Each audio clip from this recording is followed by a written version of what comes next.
Hey guys, it's Candy and we're here at Jampro for a seminar that the Collection MoDA group is having on the business of fashion. They'll have presenters such as Project Runway alumni Koto Momolu, amongst others. So I'm really excited to check it out. I hope you'll stay with me. Let's go.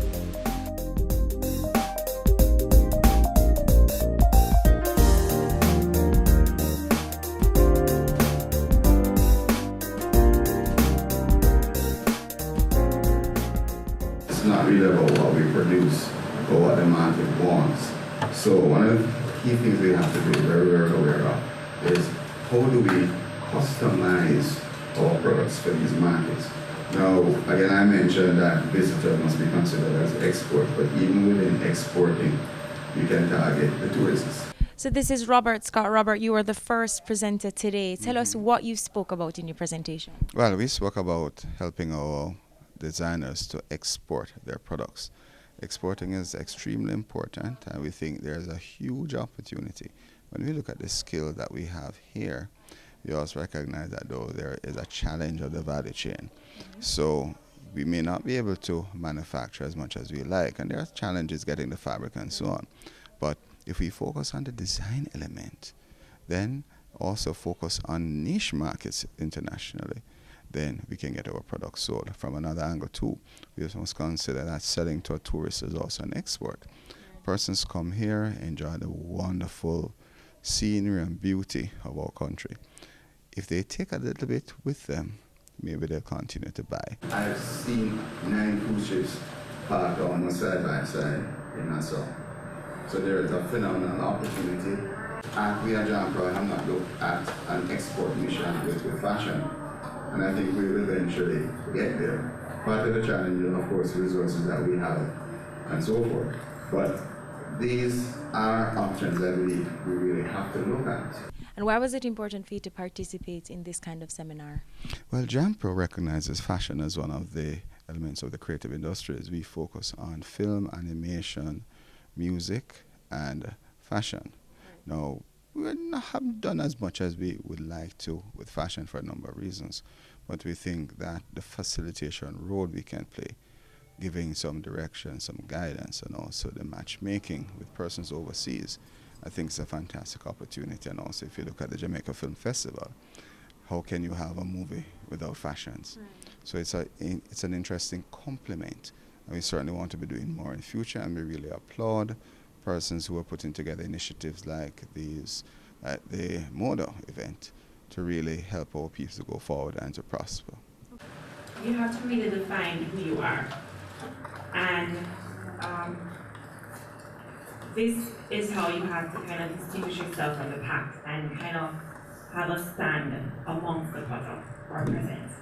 What was your presentation about? My presentation was focused on marketing your fashion business in what is a very competitive industry right now.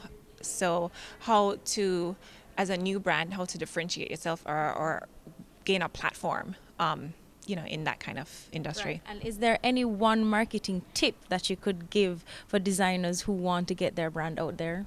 I cannot stress enough how much you need to take advantage of social media right now.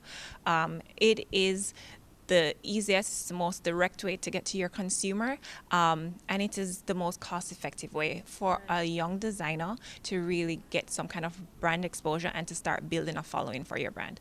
Find the most affordable or cost-effective way to make use of the platforms. This is where you can reach the young millennial consumer, if that's your target market. This is where the conversation is really happening. It's exchanging, you're building relationship, direct relationship, and you can speak directly to a brand. Kamisha, talk a little bit about your transition from Jamaica to New York and your journey there. Okay, so about 5 years ago, I migrated to, I wouldn't say I migrated, actually moved to New York to do my master's. So I went to FIT and I did a master's in global fashion management.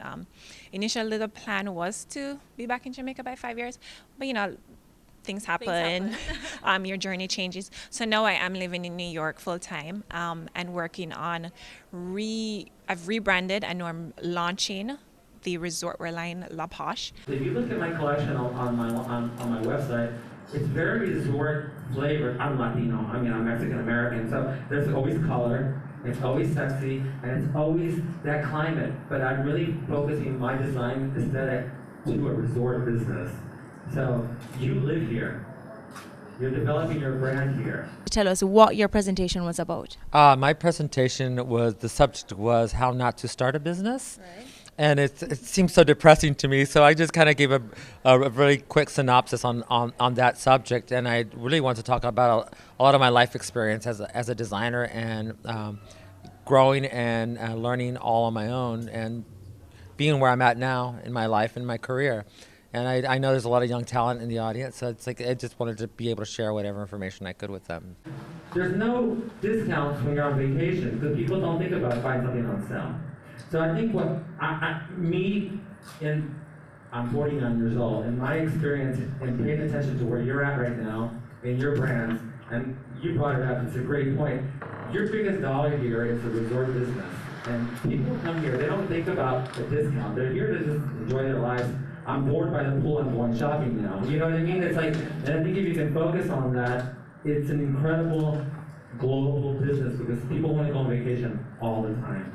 And why was it important for you to participate in this seminar and the weekend? Oh my God, it's so rewarding. I like doing these kind of things, because it's a Q&A, it's an interaction, and you're sharing. I believe it's important. People have always supported and shared with me in my life, and I wouldn't be anywhere where I'm at now without that. And I think it's really important, we as humans, to do that. Just a quick background, Brands Essential is a hub for entrepreneurs, whether you have just an idea or you have an existing business that is in its early stage. Our mission is to help Caribbean businesses scale and become globally relevant.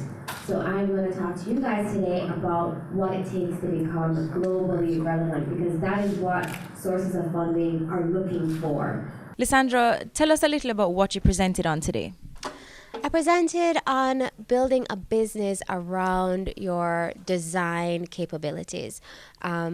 And getting designers in the Caribbean from the hobbyist design phase into a full business around that. Right, okay. And why was it important for you to participate in a seminar like this? I wanted a better understanding of where our fashion industry is in Jamaica, as well as because we do get at the Brands Center a lot of interest from designers, and I came here to learn about what they need to take their businesses to the next level. And I wanted to support Kerry and the Collection MoDA grant. I think what they're doing is very, very good. We have a lot of creative talent here, and now it's the work of all of us in the entrepreneur ecosystem to build that creative talent and harness it and scale it overseas. And you're thinking you need more than 10,000 US, you need 50,000 US or 100,000 US. And I'm gonna talk, my next slide talks about when will you need this money? When will you get to the stage where you need 50 or 100,000 US? But at this stage, you can go to an angel group, and there are 2 angel investment groups in Jamaica that have just launched within the past year. The first was First Angels Jamaica, based in Kingston, and the second is Alpha Angels, which I manage, based in Montego Bay. And angel networks are a group of high net worth individuals who want to have some fun, who want to help entrepreneurs in a way that they didn't get help maybe when they were entrepreneurs struggling in the beginning themselves, and who want to see the economy grow by helping small businesses to scale. Because I was on Project Runway, 8 years ago? That was 2008. You know, I've had a baby since then. My child was 4, and I don't have a big business in the sense of what society says is big business. You know, I grew up in the age where you go to high school, you go to college, you get the degree, you get this great job, make all this money, marry the man of your life, you have kids. And it doesn't always work that way. Okay, let's be real, it doesn't work that way. I have friends in their 40s still dating. You know, I have friends who have master's degrees and can barely get a job to pay what society said that they should be getting paid. So I've lived a life where I'm all about the plan B, C, D, and E. You know, I've come in second place how many times on that show? 3. So we're here with Koto Momolu. Am I saying that right? Yes. Okay. She's most notably, I think, from Project Runway, but I'm interested to know what's your journey been like since then? It's been amazing. I've been able to do so many things that you never think you can do, like lending my name to so many organizations that have been able to help other women, like myself in countries in Africa to learn the skill of design and sewing and be able to use it as a trade to actually make money. Because, where we're from, it's men. Men usually just do the tailoring, and women aren't known for that. So I think being a face who's African, who's doing it on the other end has been really, beneficial for them and for me too. Okay, and give us a synopsis of what your presentation was about today. Basically, I was telling the group just about, that big business isn't for everybody. Everybody's not going to have the path where they leave fashion school. They're going to go to China and get their stuff reproduced, and it's just going to be this happy ending.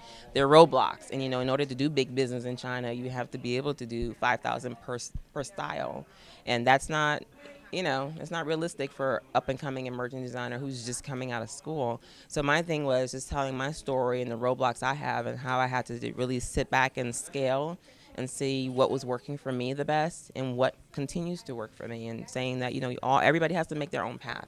So what I'm trying to tell you is that if what you do is what you do, and you have people that love what you do it. It might not get into Neiman's or Saks or any one of the big stores. It might not even make you the top designer that Beyonce chooses when she goes on tour. But if you have your select group of clientele that love what you do, that's the foundation. You can build on that. 8 years I've been off this show. I didn't get all the accolades of winning, but I am winning because I've actually given my winner of my season many jobs. Because I co-signed her. So believe in who you are, believe in what you do, and stand by that. Yes, if you can afford to go to China and produce in China, yay for you. I'm happy for you. I'm always happy for the next man when they make it. But it didn't work for me. And in order for it to work for me, I have to scale down who I am as a designer to do that. And that just defeats the purpose. It's almost like, I can't even think of the words to explain it, At the end of the day, for me, I've decided that small business is better for me. Individual business is better for me. Thanks to the Zaras and the H&Ms and those people, because those businesses are doing all this cheap, quick design, my business in custom has blown up. So please let them go another 10 or 15 years. Because in the last 5 years, I've done so many more custom gowns. People now, because of that, they don't want to show up to the event where everybody has that same Zara dress and that same H&M piece and that same whatever they picked up online from the new Instagram boutique. They want to show up and be custom. They want to show up and be one of a kind.